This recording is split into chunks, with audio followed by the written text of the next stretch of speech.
Kejadian menggemparkan terjadi di Filipina. Seluruh jemaat gereja di daerah Balasan, Filipina mengucapkan syahadat. Dikabarkan bahwa pendeta beserta 130 anggota jemaat gereja telah memeluk Islam secara bersamaan setelah mereka menerima pesan dakwah yang penuh damai dan kasih sayang dari para dai lokal Filipina.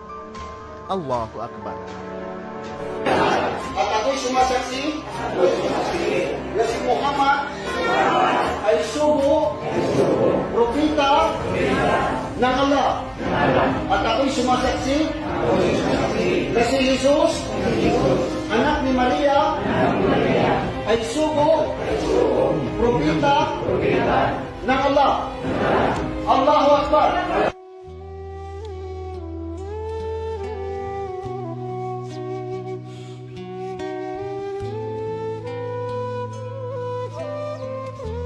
Pero tapos na po natin yung ako ay sumasaksi